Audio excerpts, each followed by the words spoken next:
तो बदलाव कर्मकांड में भी आता है और बदलाव अध्यात्म में भी आता है। बदलाव की बात लोकधर्म भी करता है और बदलाव की बात अध्यात्म भी करता है। पर लोकधर्म बदलाव की बात ऐसे करेगा, माँ बाप हैं, जाओ जाके उनके पांव छुओ ना, और माँ बाप के पांव नहीं छू रहे हो तो तुमको बताओ आशीर्वाद कैसे मिलेगा भगवान का। और माँ बाप हैं, उन्होंने देखो जाकर के, माँ बूढ़ी हो गई हैं, जाके उनकी सेवा करो, उनसे उनसे करो, वहीं पे तुम्हें अमृत मिलेगा, वहीं स्वर्ग मिलेगा। ये लोक धर्म है। वो भी कह रहा है व्यवहार बदलो। वो बेटे को या बेटी को संबोधित कर रहे हैं जो माँ बाप का ख्याल नहीं रखते, उनको बोल रहे हैं जाके माँ बाप का ख्याल करो। तो वो भी यही चाह रहे हैं कि व्यवहार बदलो, पर उन्होंने पहले ही बता दिया है कि क्या करना है। वो ये नहीं कह रहे हैं स्वयं को बदलो, वो कह रहे हैं व्यवहार को बदलो। और व्यवहार को किस तरह से बदलो वो उन्होंने पहले ही बता दिया है कि जाके पाँव दबा दिया करो, दवा दे दिया करो, मीठी बातें कर लिया करो, उनकी बात मान लिया करो। वो ऐसा व्यवहार बता रहे हैं। अध्यात्म भी व्यवहार को बदलता है, पर बड़े अनिश्चित तरीके से।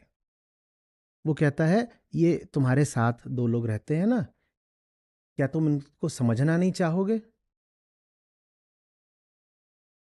क्या तुम्हें लगता है कि इनका कुछ ऋण है तुम्हारे ऊपर? उस ऋण की भी पूरी प्रक्रिया है, क्या तुम उसको जानना नहीं चाहोगे? जानो। एक आदमी है जिसको तुम अपना बाप बोलते हो 40 साल से, एक ही घर में रहते हो 40 साल से, इतना तुमने उसका चेहरा देखा है।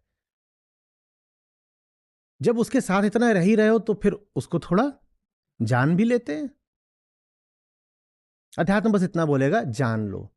और जानने के बाद फिर आपके संबंध में जो बदलाव आएगा वो लोकधर्म जो बताता है उससे बहुत आगे का होगा।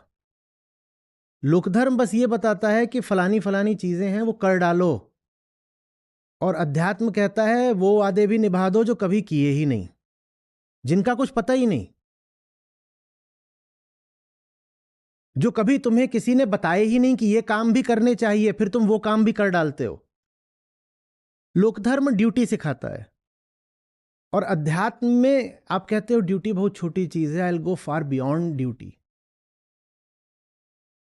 ये अंतर होता है। लोकधर्म बस तुम जैसे हो वैसे ही रहो, बस जाके माँ बाप के पांव दबा दिया करो, बूढ़े हो गए हैं, हो गया, इतने में फिर तुम्हें पाप नहीं लगेगा, और पांव नहीं दबाओगे तो पाप लग जाएगा। अध्यात्म नहीं कहता कि जाके माँ बाप के पांव दबा दो, वो कहता है बस माँ बोलते हो, जहां जाते हो इनके नाम से अपना परिचय देते हो, इनकी जमीन जायदाद को लेके तुम्हारे पास बड़ी कामनाएं हैं,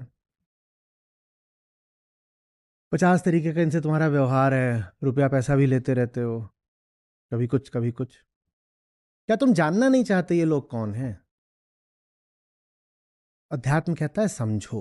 वो कोई कर्म नहीं बताता, हाँ समझने के बाद कोई बहुत अलग तरीके का सुंदर प्रेमपूर्ण कर्म अपने आप हो जाता है। पर यह प्रेम ऐसा नहीं होता जो पहले से परिभाषित है।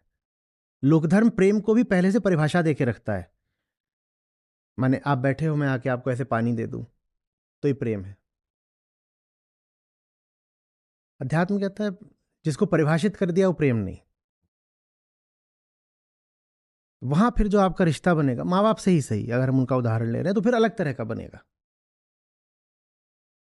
और वो इस तरह का बनेगा जिसकी लोकधर्म कल्पना भी नहीं कर सकता। तो अध्यात्म भी बदलाव लाना चाहता है, गीता बदलाव लाना चाहती है, पर तयशुदा तरीके से नहीं। अब गीता तो तयशुदा बदलाव लाना नहीं चाहती, पर कई बार आप गीता के पास आते हैं पहले से तय करके कि आपको क्या बदलाव चाहिए। आप कहते हैं मुझ में क्रोध बहुत है, मुझे क्रोध कम करना है, चलो गीता के पास चलते हैं। और गीता कह रही है मैं तय करके कुछ कर ही नहीं सकती, क्योंकि बोध नियमों का पाबंद होता नहीं है, तो कुछ तय करा नहीं जा सकता। हाँ कुछ होना होगा, बदलाव होगा जरूर, बिल्कुल बदलेगा, बहुत कुछ बदलेगा, तुम जितना सोच सकते हो उससे ज्यादा बदलेगा। पर बदल के कैसी तस्वीर उभरने लगेगी ये हम आपको नहीं बता सकते। अब साहस हो तो आ जाओ, उसको श्रद्धा कहते हैं। कि बदलाव तो होगा, निसंदेह होगा, लेकिन क्या होगा उसमें आगे और कैसे होगा ये हमें पहले से न पता है न पता करना है। हमारे लिए इतना ही पर्याप्त है कि बदलाव का केंद्र बोध है, इतना ही पर्याप्त है। उसको श्रद्धा बोल लो, निष्कामता बोल लो, एक ही बात है। सारी बात समझ। आनंद इसमें नहीं है, फिर दोहराई दे रहा हूं कि दुख नहीं है। आनंद इसमें है कि दुख है पर दुख ने मुझे उखाड़ नहीं दिया है। दुख को आप तूफान माने तो दुख है, तूफान की तरह गरज रहा है, पर मैं अपनी जगह पर खड़ा हूं अडिग, मुझे तूफान ने उखाड़ नहीं दिया। इसको आनंद कहते हैं। तो आनंद दुख के होते हुए भी हो सकता है।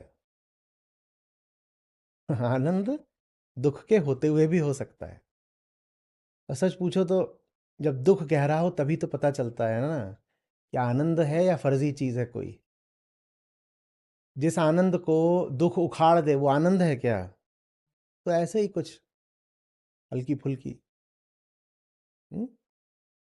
तो इसीलिए जिसे जॉय, आनंद कहते हैं, उसका असली पता तो दुख की गहराइयों में ही चलता है।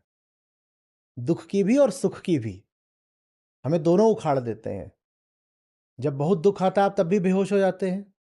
आपने देखा है, आपको बहुत कोई दुख हो जाए, लोग हाय राम बोल के गिर पड़े, बेहोश हो गए, छींटे वीटे मारो, इतना भारी दुख है। और जो आपके घोर सुख का क्षण होता है उसमें भी आप पूरी तरह बेहोश हो जाते हैं। होते हैं नहीं?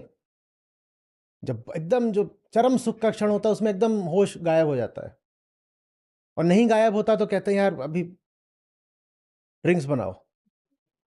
नहीं तो सुख का संबंध शराब से इतना ज्यादा क्यों होता है? और दुख का भी, क्योंकि दोनों का ही संबंध बेहोशी से है। आनंद का मतलब है कि दुख गरज रहा हो चाहे सुख चहचहा रहा हो, हम अपनी जगह पर स्थापित हैं। और हम न सुख को रोकने जा रहे हैं न दुख को रोकने जा रहे हैं, हम बस अपनी जगह बैठे हैं। हमारा काम है अपनी जगह रहना। हाँ, हमारे अपनी जगह होने भर से दुनिया बदल जाती है।